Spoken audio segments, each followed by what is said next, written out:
Dear student, today we are going to start a new chapter, chemical equilibrium. आज हम आपसे जो chapter discuss करने जा रहे हैं वो है केमिकल इक्विलिब्रियम. ठीक है.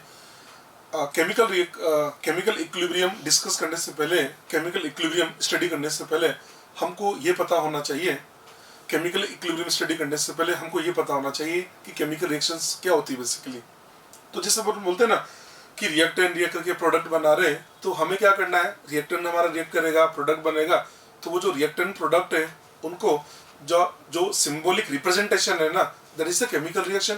तो केमिकल रिएक्शन का मतलब ही होता है क्या है, केमिकल रिएक्शन का मतलब है symbolic representation of any chemical change. मतलब आपके कोई चेंज हुआ, उस चेंज होके प्रोडक्ट बना, उस चेंज को आपको क्या करना है, एक एलिमेंट के सिंबॉलिक फॉर्म में रिप्रेजेंट करना है. तो वो जो भी सिंबॉलिक फॉर्म है that is the chemical reaction. तो इसकी डेफिनेशन है symbolic representation of any chemical change in terms of reactant and product are called chemical reaction. आपने क्या काम किया, जो भी केमिकल चेंज हुआ उस केमिकल चेंज, मतलब अब केमिकल चेंज का मतलब रिएक्टेंट का कंसंट्रेशन टाइम के साथ में डिक्रीज होता है, प्रोडक्ट का कंसंट्रेशन टाइम के साथ में इंक्रीज होता है. तो जो भी केमिकल चेंज है उस केमिकल चेंज का जो सिंबॉलिक रिप्रेजेंटेशन है that is the chemical reaction. ठीक है. चलिए अब हमको ये तो हमने केमिकल रिएक्शन के बारे में बताया. अब हमको ये पता होना चाहिए कि भाई केमिकल रिएक्शंस कितने टाइप्स की होती है. तो रिएक्शन कितने टाइप की होगी वो इस बात पर डिपेंड करता है कि आप उस रिएक्शन को किसके बेसिस पर डिफाइन कर रहे हो. नंबर वन, अगर हम बात करते हैं on the basis of rate, rate के बेसिस पर अगर डिफाइन करें तो रेट के बेसिस पर केमिकल रिएक्शन तीन टाइप की होती है. Number one, very fast rate reaction. Number one है वेरी फास्ट रेट रिएक्शन, एक आता है वेरी स्लो रेट रिएक्शन और एक आता है हमारे पास में मॉडरेट रेट रिएक्शन. सबसे पहले बात करते हैं वेरी फास्ट रेट रिएक्शन के लिए. वेरी फास्ट रेट रिएक्शन का रेट बहुत ही फास्ट होता है. ठीक है. और ये जितने भी आयनिक रिएक्शंस होते हैं ना वो सब इसी कैटेगरी में आती है. आयनिक रिएक्शन के अंदर जैसे हमने लिखा है HCl प्लस NOH, ये होता है एसिड बेस रिएक्शन जिसको बोलते हैं न्यूट्रलाइजेशन. तो न्यूट्रलाइजेशन की रिएक्शन आयनिक रिएक्शन होती है, वेरी फास्ट की कैटेगरी में आती है. एक हमने लिया NaCl aqueous plus AgNO3 aqueous, AgCl का पीपीटी बना, इसको बोलते हैं प्रेसिपिटेशन. तो ध्यान रखें जितने भी न्यूट्रलाइजेशन की रिएक्शन है, जितने भी प्रेसिपिटेशन की रिएक्शन है, ये सब आयनिक रिएक्शन होते हैं और ये वेरी फास्ट की कैटेगरी में आती है. ठीक है. ये तो हमने बोला वेरी फास्ट. सेकंड नंबर पे हमने ले लिया वेरी स्लो रेट रिएक्शन. तो वेरी स्लो का रेट बहुत ही स्लो होता है. इसका एक एग्जांपल हमने ले लिया द स्ट्रिंग ऑफ आयरन. ठीक है. एक और हम लेते हैं रेट के बेसिस पर तीन टाइप की रिएक्शन है ना. इसका जो थर्ड है वो हमने लिया मॉडरेट रिएक्शन, इसी को बोल दिया जाता है स्लो रेट रिएक्शन. तो जितने भी मोलिकुलर रिएक्शंस होती है ना, मोलिकुलर रिएक्शन सब इसी कैटेगरी के अंदर आती है. हमने एग्जांपल लिखा H2 प्लस I2 से 2HI बना दिया. एक हमने लिख दिया N2 प्लस 3 से 2NH3. ये जो है ना इसको बोलते हैं अमोनिया फॉर्मेशन का हेबर प्रोसेस. ये जो फर्स्ट जो क्लासिफिकेशन है वो हमने ले लिया रेट के बेसिस पर. अब नेक्स्ट हम लेते हैं बेस्ड ऑन डायरेक्शन, डायरेक्शन के बेसिस पर. तो डायरेक्शन के बेसिस पर केमिकल रिएक्शन दो टाइप की होती है. एक तो होती है रिवर्सिबल रिएक्शन और दूसरी होती है इरिवर्सिबल रिएक्शन. पहले हम बात करेंगे आपसे रिवर्सिबल रिएक्शन के बारे में. रिवर्सिबल का मतलब ऐसी केमिकल रिएक्शन जिसके अंदर रिएक्टेंट रिएक्ट करके प्रोडक्ट बनाता है, प्रोडक्ट वापस रिएक्टेंट बना लेता है, यानी जो बाई डायरेक्शनल होती है that is a reversible reaction. Proceed in both direction, दोनों डायरेक्शन के अंदर प्रोसीड करती है. Possible in close vessel.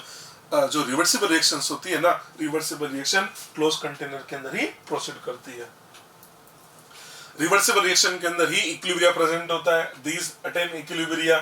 ठीक. और रिवर्सिबल रिएक्शन के अंदर हमेशा ध्यान रखना, इसके अंदर कभी भी हमारा जो रिएक्टेंट है वो कंप्लीटली प्रोडक्ट में कन्वर्ट नहीं होगा. Reactants are never completely converted into product. Example, एक एग्जांपल तो N2 प्लस 2NH3 हमने ले लिया. Second example dissociation of PCl5 dissociate होके हमको PCl3 प्लस Cl2 दे रहा है. ठीक है. यहाँ पर एक बात बता देते हैं, ये जो एसिड बेस की रिएक्शन होती है ना, उस एसिड बेस के अंदर अगर आप स्ट्रॉन्ग एसिड स्ट्रॉन्ग बेस की बात करें, स्ट्रॉन्ग एसिड स्ट्रॉन्ग बेस का जो न्यूट्रलाइजेशन है वो होता है इरिवर्सिबल. और अगर एसिड और बेस में से दोनों में से कोई भी एक वीक है तो वो हो जाता है रिवर्सिबल. तो हमने लिखा neutralisation reaction except neutralisation of strong acid in strong base. इसका मतलब रिवर्सिबल रिएक्शन के अंदर आप इस समझिए स्ट्रॉन्ग एसिड स्ट्रॉन्ग बेस का न्यूट्रलाइजेशन है ना तो वो होगा इरिवर्सिबल. और अगर एसिड बेस में से कोई भी एक वीक है या दोनों ही वीक है तो वो बन जाती है रिवर्सिबल. तो हमने एक रिवर्सिबल का एग्जांपल ये लिख दिया। यहाँ जो NH4OH है एक वीक बेस होता है, तो ये स्ट्रॉन्ग एसिड और वीक बेस की रिएक्शन है, इसलिए हमारे पास में रिवर्सिबल। हाँ, अगर स्ट्रॉन्ग एसिड स्ट्रॉन्ग बेस होता, जैसे मैंने ये लिखा था ना, एक को लिखा था अभी, देखो HCl NaOH है ना, अब ये स्ट्रॉन्ग एसिड स्ट्रॉन्ग बेस है, तो स्ट्रॉन्ग एसिड स्ट्रॉन्ग बेस है, तो आप देख सकते हैं ये हमने साइन कौन सा बना दिया, इरिवर्सिबल। ठीक है,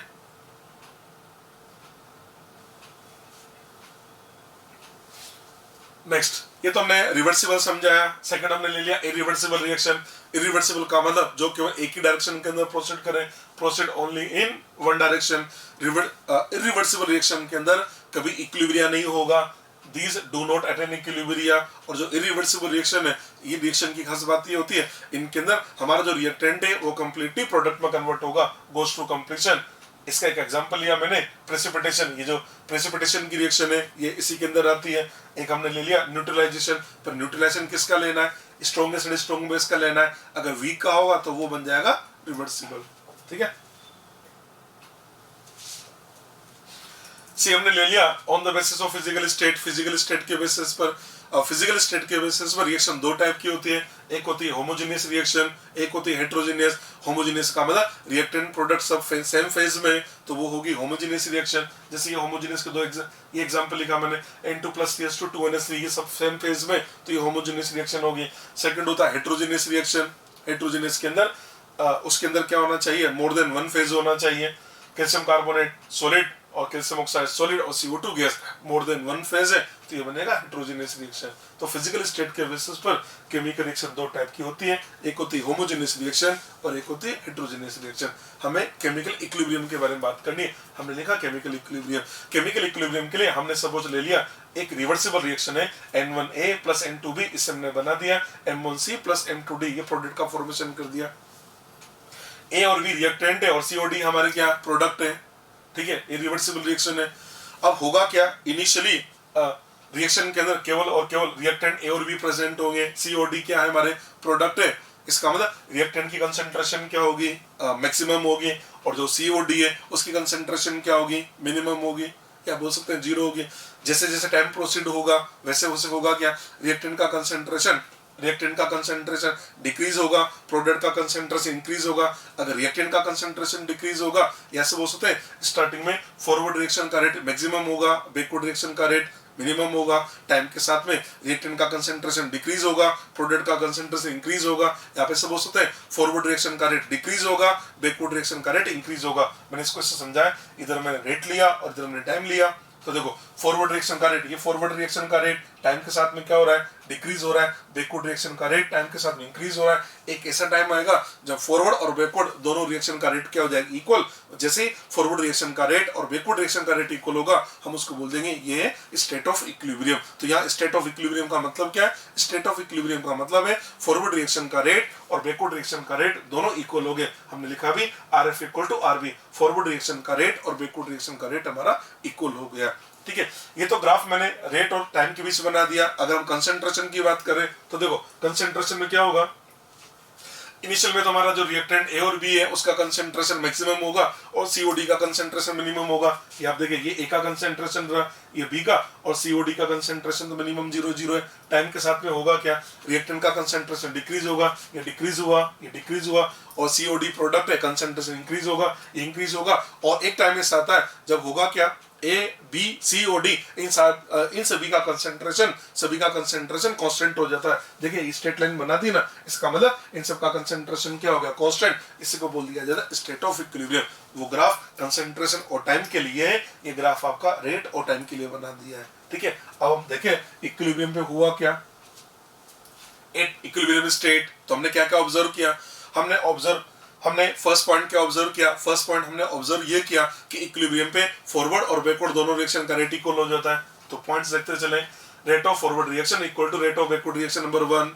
ठीक है, सेकंड पॉइंट क्या देखा कि इक्विलिब्रियम पे आके हुआ क्या, हमारे जितने भी रिएक्टेंट है और जितने भी प्रोडक्ट है सबका कंसंट्रेशन कांस्टेंट हो गया। मैं आपसे ये नहीं बोल रहा सबका कंसंट्रेशन सेम होगा, सेम नहीं होगा, सेम हो भी सकता है और नहीं भी हो सकता, सेम की हम बात नहीं कर रहे, पर ये है जो है वो कांस्टेंट हो जाएगा। तो ये लिखा concentration of all reactant and product remain constant. Equilibrium पे जितने भी रिएक्टेंट और जितने भी प्रोडक्ट है उन सबका कंसेंट्रेशन कांस्टेंट हो जाता है। नेक्स्ट हमने लिखा इक्विलिब्रियम इज डायनेमिक नेचर। इसका मतलब क्या हुआ समझना। हुआ क्या, हमारा जो रिएक्टेंट है रिएक्टेंट रिएक्ट करके प्रोडक्ट बना रहा था। अब इक्विलिब्रियम होगा क्या, जितना रिएक्टेंट रिएक्ट करके प्रोडक्ट बना रहा है उतना ही प्रोडक्ट वापस रिएक्टेंट बना रहा है। इसका मतलब फॉरवर्ड और बैकवर्ड रिएक्शन का रेट इक्वल हो जाएगा और हमको देखने से ऐसा लगेगा जैसे रिएक्शन रुक गई है, जबकि रुकती नहीं है। जितना रिएक्टेंट रिएक्ट करके प्रोडक्ट बनाता है उतना प्रोडक्ट वापस रिएक्टेंट बनाता है। इसलिए बोलते हैं जो इक्विलिब्रिया है ना वो स्टैटिक नहीं होता है, इक्विलिब्रिया होता है dynamic in nature. Next point ये लिखा equilibrium is dynamic in nature. Next point, equilibrium की जो स्टेट होती है ना, इक्विलिब्रियम पे होगा क्या, हमारी जितनी भी मेजरेबल प्रॉपर्टी है जैसे कंसंट्रेशन है, प्रेशर है, कलर है, डेंसिटी है, वो सब वहां पर इक्विलिब्रियम पे कांस्टेंट हो जाते हैं। तो नेक्स्ट पॉइंट लिखा हमने at equilibrium measurable property like concentration, pressure, temperature, colour, density etcetera remain constant. जितनी भी मेजरेबल प्रॉपर्टी है वो सब इक्विलिब्रियम में जाके कांस्टेंट हो जाती है। ठीक है, इक्विलिब्रिया जो है ना आप फॉरवर्ड डायरेक्शन से भी अटेंड कर सकते हैं, इक्विलिब्रिया बैकवर्ड से भी अटेंड कर सकते हैं। जैसे आपने रिएक्शन लिखी ना H2 + I2 मिला के HI बना दिया, आप ये भी लिख सकते थे 2HI से H2 + I2 बना देते, मतलब इक्विलिब्रिया आइदर साइड से अटेंड किया जा सकता है। तो नेक्स्ट पॉइंट हमने ये लिखा equilibrium can be attend from either side. आप इक्विलिब्रिया फॉरवर्ड डायरेक्शन से भी अटेंड कर सकते हैं और इक्विलिब्रिया आप चाहे तो बैकवर्ड डायरेक्शन से भी अटेंड कर सकते हैं। नेक्स्ट पॉइंट, इक्विलिब्रियम में हमने क्या काम किया, इक्विलिब्रियम पे कैटलिस्ट मिला दिया है तो इक्विलिब्रियम पर कैटलिस्ट का कोई इफेक्ट नहीं होता है।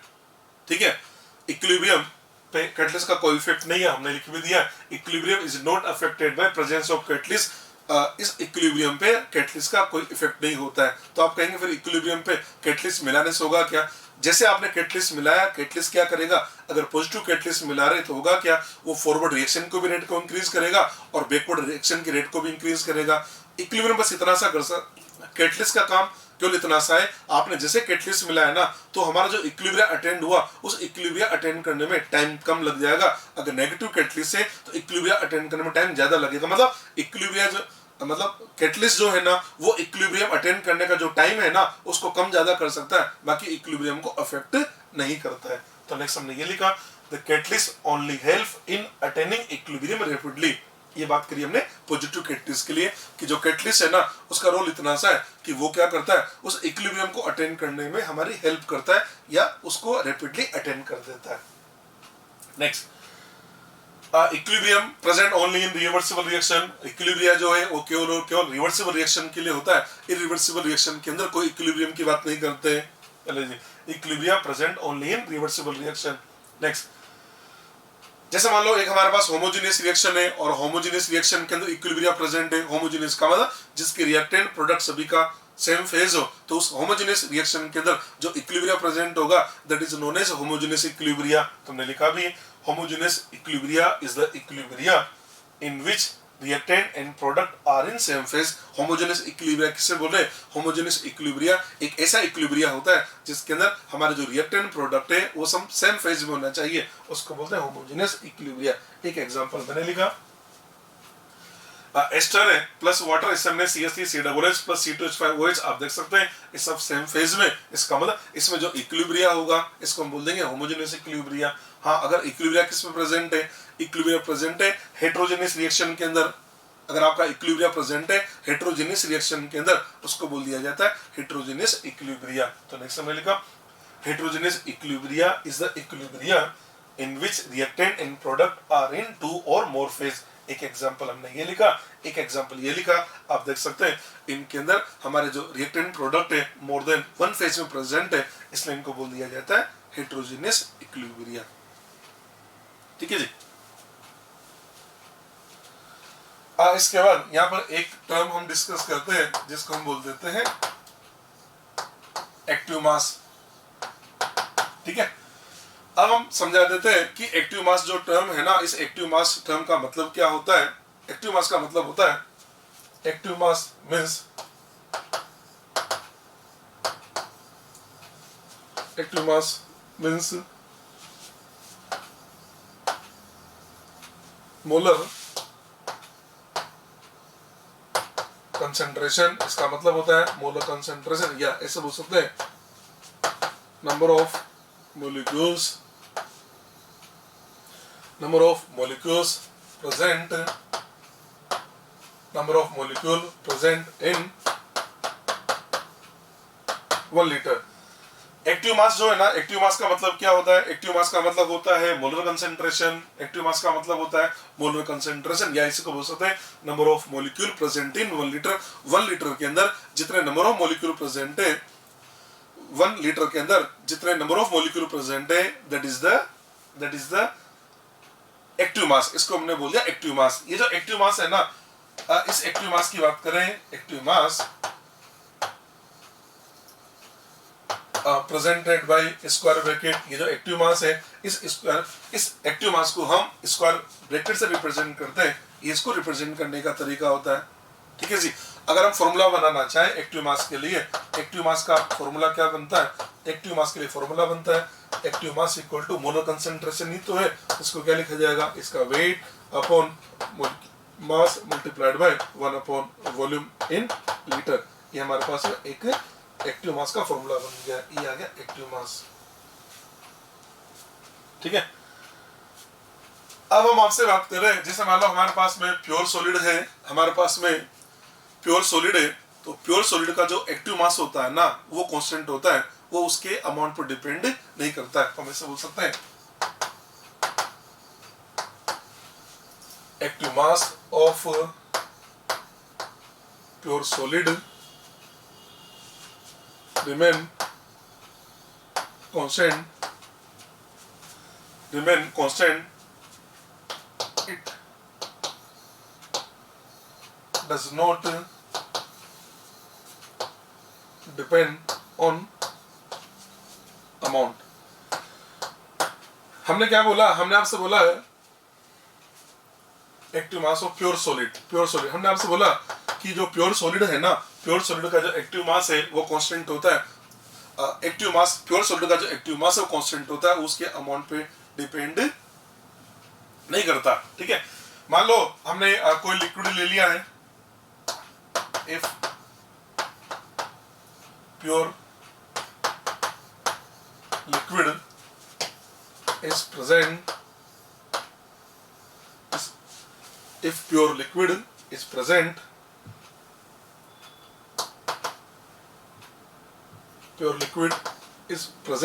in excess, या ऐसे बोल सकते हैं एक तरह से वो सॉल्वेंट की तरह काम कर रहा है। एक्सेस का मतलब सॉल्वेंट।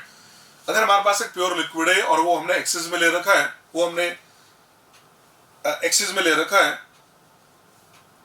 प्योर लिक्विड है और वो हमने क्या ले लिया? एक्सेस में ले लिया, या ऐसे बोलते हैं वो सॉल्वेंट की तरह काम कर रहा है, उस केस में भी उसका जो एक्टिव मास है वो कांस्टेंट होता है। In case in pure liquid, या if pure liquid is present in excess, then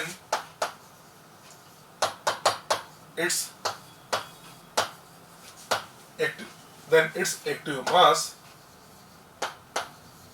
also remain constant। मतलब कुल मिला के बात यह है कि हमने एक प्योर सॉलिड ले लिया है, या प्योर लिक्विड ले लिया, तो प्योर सॉलिड और प्योर लिक्विड का एक्टिव मास कांस्टेंट होता है। और हम क्या करते हैं, ये जो कांस्टेंट है, इस कांस्टेंट को हम यहाँ पर यूनिटी मान के बात कर लेते हैं। कैसे बोल सकते हैं? हम ऐसे बोल सकते हैं active mass of pure solid and pure liquid, pure solid and pure liquid is taken to be 1। आप इसे बोल सकते हैं कि जो प्योर सॉलिड है कांस्टेंट होता है, और उस कांस्टेंट को मैंने 1 मान लिया है। प्योर सॉलिड और जो प्योर लिक्विड है, प्योर सॉलिड और प्योर लिक्विड का एक्टिव मास हम 1 ले लेते हैं, ठीक है। हम इसको मैथमेटिकली भी समझ सकते हैं। मैथमेटिकली आप इसे समझिए कि जो एक्टिव मास होता है, एक्टिव मास को आपने क्या लिखा? ये तो लिखोगे ना, W upon molecular mass multiplied by 1 upon volume. ये 1000 है तो वॉल्यूम आपका मिलीलीटर में आ गया। अगर आप एक प्योर सब्सटेंस की बात कर रहे हैं, अगर आप बात करें प्योर सॉलिड की या प्योर लिक्विड की, तो W क्या हुआ, उसका मास हुआ, और V उसका वॉल्यूम हुआ। तो W अपॉन V की जगह हमने क्या लिखा, डेंसिटी, इसको हम रो लिख देते हैं। तो rho multiplied by 1000 upon molecular mass आएगा, नहीं आएगा। चलिए, अब आपने कोई प्योर लिक्विड लिया ना, समझना, अगर आपने कोई प्योर लिक्विड लिया या कोई प्योर सॉलिड लिया, तो जो भी लिक्विड है या सॉलिड है उसका जो रो है, उसकी जो डेंसिटी है, डेंसिटी प्योर लिक्विड की कांस्टेंट होती है, उसका मोलर मास भी कांस्टेंट है। अगर डेंसिटी भी कांस्टेंट है और मोलर मास भी कांस्टेंट है, तो हम क्या बोल देंगे, ऐसे बोल सकते हैं ना, density and molar mass of pure substance remain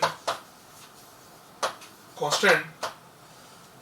हम ऐसे बोल सकते हैं कि हमारा जो प्योर सब्सटेंस है, वो जो प्योर सब्सटेंस, उसका जो डेंसिटी है या उसका जो मोलर मास है, वो क्या होगा, कांस्टेंट होगा। अगर वो कांस्टेंट होगा तो हम आंसर दे देंगे। एक्टिव मास भी कांस्टेंट होता है, और जो कांस्टेंट है इसको हमने यूनिटी मान लिया है, इसलिए बोल दिया जाता है कि जो प्योर सॉलिड है या जो प्योर लिक्विड है, उनके एक्टिव मासेस हम 1 लेते हैं। ठीक है, अपन एक काम करते हैं, इस पर एक क्वेश्चन फ्रेम कर देते हैं। 16 gram of oxygen are in 0.5 litre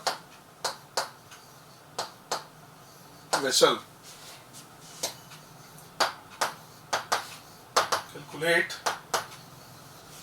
active mass of oxygen. ठीक है, अब हमको ऑक्सीजन का एक्टिव मास निकालना है, तो इसको लिखा हमने square bracket of oxygen. Oxygen का एक्टिव मास फॉर्मूला क्या है, मास 16 अपॉन मोलिकुलर मास, ये हमने 32 ले लिया, 0.5 लीटर, ये हमने इसको 0.5 बना दिया। इसको सोल्व करें, ये कितना हो गया, 2 टाइम्स। ठीक है, तो ये आ जाएगा 1/10, 1/10 का मतलब 0.1 हम बोल देंगे। इसका एक्टिव मास आ जाता है 0.1। ठीक है, एक और बनाता हूं क्वेश्चन।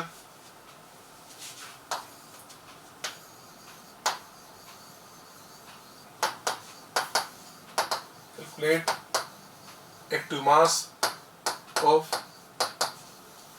5 ग्राम कैल्शियम ऑक्साइड। हमसे बोला गया ये जो 5 ग्राम कैल्शियम ऑक्साइड, इसका एक्टिव मास निकाले। अब इसका एक्टिव मास निकालना है, कैल्शियम ऑक्साइड क्या है, तो ये तो प्योर सॉलिड है, इसका एक्टिव मास कितना देंगे, 1। तो इस क्वेश्चन का आंसर 1 देंगे।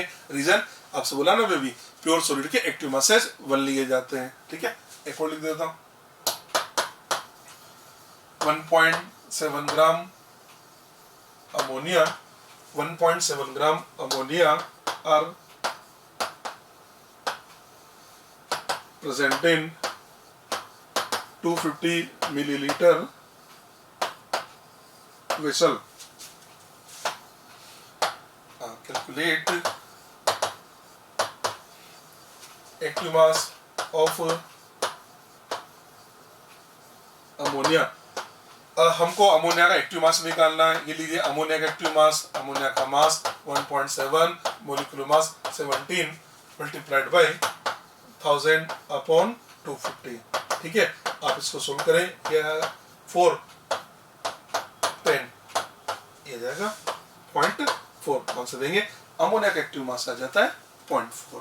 ठीक है।